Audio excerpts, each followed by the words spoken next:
Hello दोस्तों, स्वागत है आपका हमारे यूट्यूब चैनल पर। कल हम लोगों ने हड़प्पा सभ्यता की खोज के बारे में और काल के बारे में, साथ ही साथ उसके नामकरण के बारे में व उद्भव के बारे में देखा था। आज हम हड़प्पा सभ्यता के कुछ प्रमुख स्थलों की बात करेंगे। तो चलिए स्टार्ट करते हैं वीडियो को। सबसे पहले हम लोग बात करते हैं अफगानिस्तान से। ये हमने भारत का नक्शा, पहले ये आप देख लीजिए, हमने ये भारत का एक नक्शा बनाया हुआ है और ये पाकिस्तान का क्षेत्र है, फिर उसके ऊपर ये अफगानिस्तान का क्षेत्र है।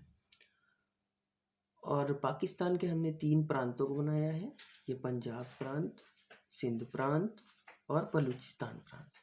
ठीक है, अब हम लोग बात करते हैं अफगानिस्तान प्रांत क्षेत्र की। तो अफगानिस्तान क्षेत्र से हमको हड़प्पा सभ्यता के 2 प्रमुख स्थल सुरतगोई और मुंडीकाक प्राप्त हुए हैं। ये ऑब्जेक्टिव में कभी कभार पूछा जा सकता है कि अफगानिस्तान से कौन कौन से क्षेत्र प्राप्त हुए। तो सुरतगोई और मुंडीकाक ये 2 क्षेत्र महत्वपूर्ण हैं जो कि अफगानिस्तान से प्राप्त हुए हैं।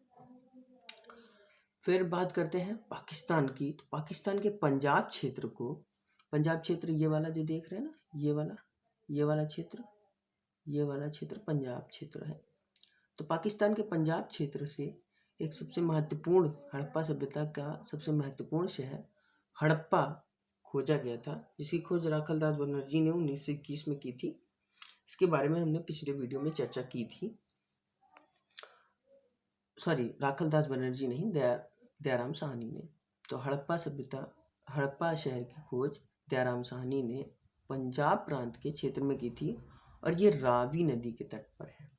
कई बार हमसे ये होता है कि हमने सिंधु घाटी सभ्यता के बारे में इतना सिंधु घाटी दिमाग में बैठ जाता है कि कभी अगर सवाल ऐसे पूछ लेता है कि हड़प्पा शहर किस नदी के किनारे बसा हुआ है, तो बिना देखे हम लोग सिंधु पे टिक कर देते हैं। ऑप्शन में सिंधु होता भी है और उसी पर हम लोग टिक कर देते हैं। हालांकि जो हड़प्पा शहर है वो रावी नदी के तट पर बसा हुआ है।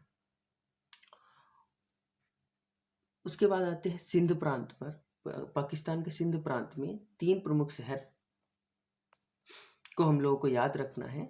एक है मोहनजोदड़ो, जो कि ये हमने सिंधु नदी को बनाया है। ये सिंधु नदी के दाहिने तट पर बसा हुआ है मोहनजोदड़ो। ठीक है, और कोट डीजी जस्ट इसका अपोजिट, इसके बाएं तट पर बसा हुआ है कोट डीजी। और सिंध प्रांत में ही चनहुद्रो भी बसा हुआ है और ये भी इसके दाहिने तट पर बसा हुआ है चनहुद्रो। तो सिंध प्रांत से 3 प्रमुख स्थल हैं। मोहनजोदड़ो ये हमने बनाया है, मोहनजोदड़ो, ये कोट डीजी और ये चनहुद्रो। ठीक है, अब बात करते हैं बलूचिस्तान प्रांत। ये 3 प्रांत हमने आपको बताए थे, एक पाकिस्तान का पंजाब प्रांत, सिंध प्रांत और बलूचिस्तान। तो बलूचिस्तान प्रांत से सुतकांगेडोर, टाबरकोट और बालाकोट ये 3 प्रमुख शहर हैं। सुतकांगेडोर इसमें ज़्यादा इंपॉर्टेंट है क्योंकि सुतकांगेडोर हड़प्पा सभ्यता का सबसे पूर्वी स्थल है, सबसे पूर्व में स्थित स्थल है सुतकांगेडोर। ठीक है, उसके बाद ये हमने भारत के बाहर के सारे शहरों के बारे में बात कर ली, सारे स्थलों के बारे में बात कर ली।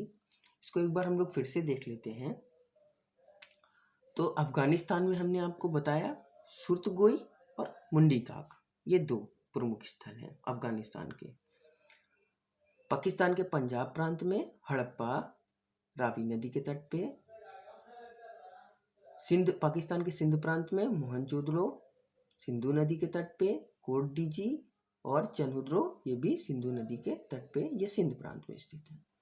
और पाकिस्तान में सुतकांगेडोर, टाबरकोट और बालाकोट ये बलूचिस्तान क्षेत्र में, और सुतकांगेडोर सबसे पूर्वी स्थल है हड़प्पा सभ्यता का। ठीक है, अब आगे हम लोग भारत के प्रमुख शहरों के बारे में बात करेंगे जो यहाँ पर प्रमुख स्थल प्राप्त हुए हैं। सबसे पहले बात करते हैं जम्मू कश्मीर के मांदा क्षेत्र में। मांदा में जम्मू कश्मीर के मांदा में प्रमुख स्थल हड़प्पा सभ्यता का खोजा गया, जो कि सबसे उत्तरी स्थल है हड़प्पा सभ्यता का। तो इस प्रकार से आपने देखा कि सबसे पूर्वी स्थल सुतकांगेडोर और सबसे उत्तरी स्थल मांदा, जो कि जम्मू कश्मीर में है।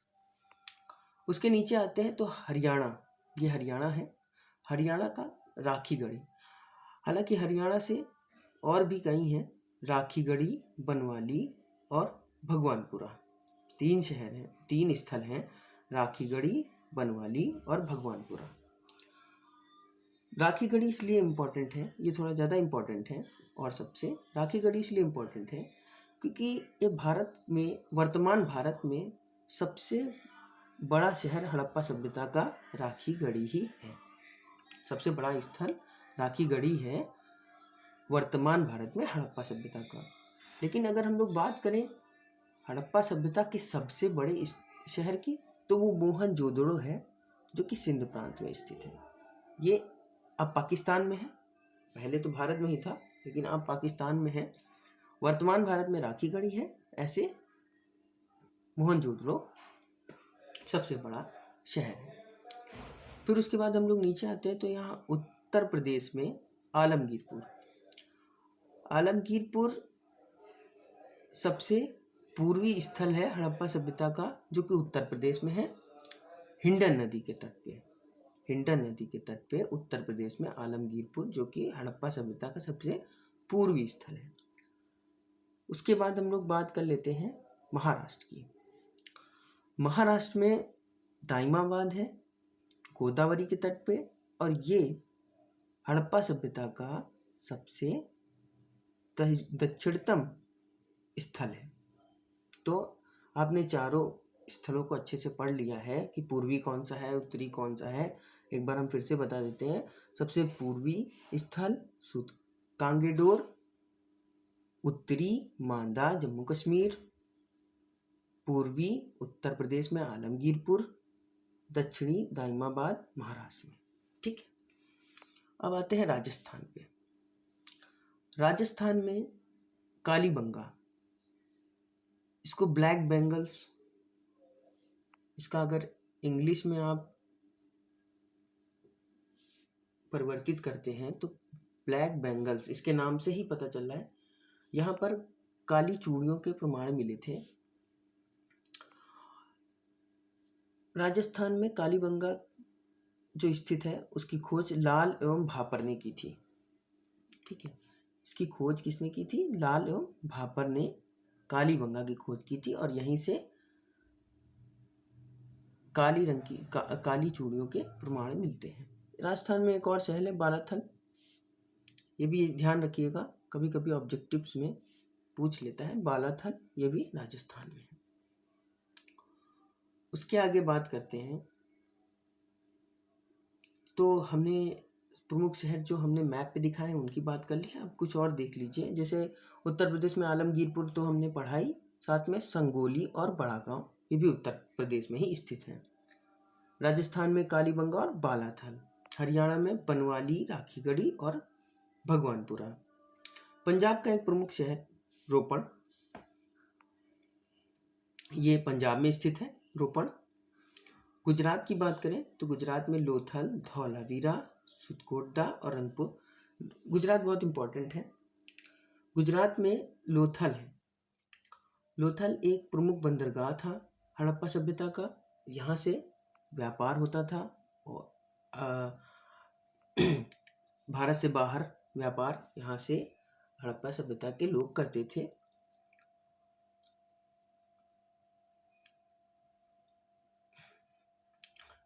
और बात करें अब धौलावीरा की, तो धौलावीरा इसलिए इम्पोर्टेंट है, ये कच्छ के क्षेत्र में पड़ता है, और ये इसलिए इम्पोर्टेंट है क्योंकि यहाँ जो शहर था वो 3 भागों में बटा हुआ था। क्योंकि हमने पढ़ा है, आपने भी पढ़ा होगा कि जो हड़प्पा सभ्यता के शहर थे वो 2 भागों में बटे होते थे। एक तो होता था, ये 2 भागों में बटे होते थे, एक होता था निम्न भाग और एक होता था दुर्ग। इसको पूर्वी भाग बोलते थे और इसको पश्चिमी भाग बोलते थे। लेकिन लोथल जो था वो 3 भागों में बटा हुआ था। इसलिए ऑब्जेक्टिव में पूछा जा सकता है आपसे कि लोथल धौलावीरा, तो धौलावीरा 3 भागों में बटा हुआ था। तो आपसे पूछा जा सकता है कि सिंधु घाटी सभ्यता का कौन सा ऐसा शहर था जो 3 भागों में बटा हुआ था, तो वो धौलावीरा है। सुतकोटदा की बात करें तो ये भी गुजरात में स्थित है और रंगपुर ये भी गुजरात में स्थित है। तो ये 4 इंपॉर्टेंट हमने इसमें लिख दिए हैं। बाकी कहाँ से क्या प्राप्त हुआ इसके बारे में हम लोग एक कल वीडियो लेकर के आएंगे, उसमें आप अच्छे से समझ पाएंगे कि कहाँ से क्या प्राप्त हुआ है और आपको उससे सारी बातें समझ में आ जाएंगी। अब चलिए, हमने इसके बारे में सारे शहरों को देख लिया है, एक बार हम लोग इसको रिकॉल कर लेते हैं। जैसे जम्मू कश्मीर से मांदा, हरियाणा से राखीगढ़ी, बनवाली और भगवानपुरा, उत्तर प्रदेश से आलमगीरपुर, संगोली, बड़ा गांव, राजस्थान से कालीबंगा और बालाथल, पंजाब से रोपड़, गुजरात से लोथल, धौलावीरा, सुतकोटदा और रंगपुर। अब बात करते हैं नगर नियोजन। इनका जो नगर नियोजन था वो ग्रिड पद्धति के आधार पर।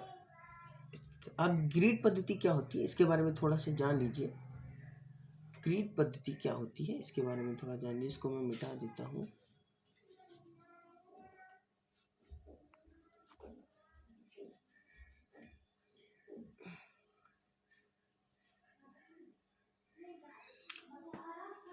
ग्रिड पद्धति उसे कहते हैं जब सड़कें एक दूसरे को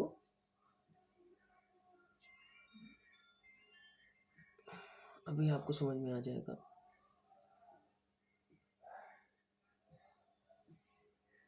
जब सड़कें एक दूसरे को समकोण पे काटती हैं और इसके बीच में ये घर बने हुए हैं, ठीक है, ये घर बने हुए हैं और ये सड़क है। सड़कें समकोण पे काटती हैं और ऐसे ही आगे भी ये घर बने हुए हैं और ये सड़क है। तो मुख्य सड़कें एक दूसरे को जब समकोण पे काटती हैं और बीच में घर होते हैं, ऐसी जो पद्धति होती है इसको ग्रिड पद्धति कहते हैं, ठीक है। आगे बात करते हैं। तो हमने अभी आपको बताया कि जो शहर होते थे वो 2 भागों में बटे हुए होते थे। इसको कहते थे निचला भाग और ये होता था दुर्ग, ठीक है। इसको पूर्वी और पश्चिमी दुर्ग भी बोलते थे। पूर्वी दुर्ग, पश्चिमी दुर्ग या फिर निचला भाग और ये दुर्ग। संभवतः जो पश्चिमी दुर्ग था, यानी कि ये वाला पश्चिमी दुर्ग में अमीर लोग निवास करते थे, ठीक है, और इसमें गरीब लोग निवास करते थे, ऐसा माना जाता है। क्योंकि इसका जो पश्चिमी दुर्ग था इसमें बड़ी सुव्यवस्थित ढंग से चीज़ें थी, पक्की ईंटों के मकान बने होते थे, पानी की निकासी की बहुत अच्छी व्यवस्था थी। तो इन सब चीज़ों से एक अंदाज़ा लगाया जाता है कि यहाँ एक अमीर वर्ग यहाँ निवास करता था, जबकि गरीब वर्ग यहाँ निवास करता था। मजदूर वर्ग हो गया, वो गरीब लोग, ठीक है। फिर इसी में एक और चीज़ ये जान लीजिए आप कि जो धौलावीरा जगह थी, गुजरात के धौलावीरा जो जगह है, स्थल है, वो 3 भागों में बटा हुआ था। ये 3 भागों में बटा हुआ था, इसीलिए इम्पोर्टेंट है। और बाकी जितने भी शहर थे हड़प्पा सभ्यता के, वो सभी 2 भागों में बटे होते थे, ठीक है। तो इसके बारे में बात हो गई। अब बात करते हैं ईंटों की। ईंटों का एक स्पेशल अनुपात था 4:2:1 का। ये एक स्पेशल अनुपात होता था जो कि सभी ईंटों में लगभग देखने को मिलता है, यानी कि 4 लंबाई, 2 चौड़ाई, 1 मोटाई, ऐसे थे। और कच्ची और पक्की दोनों प्रकार की ईंटें प्राप्त हुई हैं। और जो शहर होते थे वो चारों तरफ से दुर्ग से घिरा होता था, एक दीवार या दुर्ग से घिरा रहता था और बीच में घर होते थे, ठीक है। और ये भी पक्की ईंटों के बने होते थे और साथ में ये जो दीवार होती थी वो पक्की ईंटों की बनी हुई होती थी। ठीक है, इसके बाद बात करते हैं दरवाजे। दरवाजे जो थे वो, इसे ये सड़क हो गई, यहाँ पर घर बने हुए हैं। तो जो हमको देखने को मिलता है हड़प्पा सभ्यता के घरों में, जो मुख्य दरवाजे थे वो सड़क की ओर ना खुलकर घर के पीछे की तरफ खुलते थे। लेकिन एक शहर को छोड़ करके, लोथल लोथल में जो घर होते थे उनके जो मुख्य दरवाजे होते थे वो सड़क की ओर खुलते थे। बाकी सभी स्थलों के जो घर होते थे उनके मुख्य सड़क की ओर ना खुल करके पीछे की तरफ खुलते थे। इसका कारण ये माना जा सकता है कि या तो धूल हो गई, मिट्टी हो गई, उससे बचने के लिए ऐसा करते थे कि मुख्य सड़क की ओर नहीं दरवाजे खुलते थे, या हो सकता है कोई अपने बचाव के लिए इन्होंने ऐसा कार्य किया हो। तो दरवाजों की बात हो गई, कुओं की बात करते हैं। सिंधु घाटी सभ्यता के लोगों को कुओं का जन्मदाता एक तरीके से माना जाता है, क्योंकि काफ़ी सारे कुएं हमको देखने को मिलते हैं सिंधु घाटी सभ्यता के लोग शहरों में या स्थलों में, हमको काफ़ी सारे कुएं देखने को मिलते हैं। और एक और व्यवस्था इसमें थी, जैसे ये घर है, ये नाली बनी हुई होती थी, इतनी अच्छी व्यवस्था थी। फिर ये पानी बहता हुआ जाता था, यहाँ पे एक हौज बना होता था, कुएं की तरह ही एक हौज बना हुआ होता था, और ये पानी के साथ जो गंदगी होती थी वो इसी हौज में भर जाती थी और बाकी पानी यहाँ से निकल जाता था। ठीक है, तो और इसको साफ करने की एक व्यवस्था भी कर रखी थी उन लोगों ने। तो इस तरीके की भी व्यवस्था देखने को मिलती है हमको सिंधु घाटी सभ्यता में। शौचालय की बात करें तो ये इतना ज़्यादा कोई इम्पोर्टेंट नहीं है, बट ये पाश्चात्य शैली के शौचालय हमको देखने को मिलते हैं सिंधु घाटी सभ्यता में। आप सोच के देखिए कि कितनी विकसित सभ्यता थी ये। पाश्चात्य शैली के शौचालय आज से इतने साल पहले ही इस्तेमाल में आ गए थे। सामूहिक भवन भी हमको देखने को मिलते हैं, जैसे स्नानागार हो गया। स्नानागार की बात करें तो स्नानागार ऐसे बना हुआ था, इसमें बीच में तालाब था, यहाँ पे सीढ़ियाँ बनी हुई थी, और यहाँ कोई भी जैसे त्योहार में यहाँ पर लोग इकट्ठा होते थे और इसी तालाब में नहाते थे, और ये उनके यहाँ पे कमरे बने हुए थे जिसमें वो कपड़े चेंज करते थे। और अन्नागार के बारे में भी आपने पढ़ा होगा, अन्नागार भी प्राप्त हुआ है। और अन्नागार से अन्नागार ये ऐसा होता था कि यहाँ पर अन्न का भंडारण किया जाता था, और अन्न का भंडारण करने के बाद यहीं से अन्न को दूसरे देशों को निर्यात किया जाता था। ठीक है, आगे बात करें तो और हमको सामूहिक भवन में देखा जाए तो सामूहिक सभाएं जो होती थी उनके लिए भी एक अलग भवन बना होता था। तौल की बात करें, तौल का अनुपात जो था वो 16 का अनुपात होता था। ये ऑब्जेक्टिव में पूछा जा चुका है कि सिंधु घाटी सभ्यता में लोगों के तौल का अनुपात क्या होता था, 16 का अनुपात होता था। और एक और पॉइंट आप ध्यान रखिए कि जो स्वास्तिक चिन्ह है इसकी देन भी सिंधु घाटी सभ्यता के लोगों को माना जाता है। तो इस तरीके से हमने सारी चीज़ें पढ़ ली। इसके नगर नियोजन के बारे में पढ़ा, हमने इसके प्रमुख स्थलों के बारे में पढ़े, कहाँ कौन सा स्थल है, उसके कुछ इम्पोर्टेंट तथ्यों के बारे में पढ़ा, उन शहरों के इम्पोर्टेंट तथ्यों के बारे में पढ़ा। मैंने इन शहरों को इसलिए पढ़ाया क्योंकि कई बार ये इधर 4 शहर दे देगा और इधर राज्यों के नाम दे देगा और आपसे कह देगा कि आप मिलान कीजिए। इसके लिए ये हमने पढ़ाया है, और भी कई तरीके से इससे सवाल बन सकते हैं। तो चलिए इसी के साथ अपने वीडियो को समाप्त करते हैं, और मेरा मानना है कि आपको ये सेशन अच्छा लगा होगा। अगर अच्छा लगा है तो इसको लाइक कीजिए, लोगों को शेयर कीजिए, अपने दोस्तों के पास शेयर कीजिए, उनको भी इसका लाभ मिलेगा, और हमारे चैनल को सब्सक्राइब कीजिए। धन्यवाद।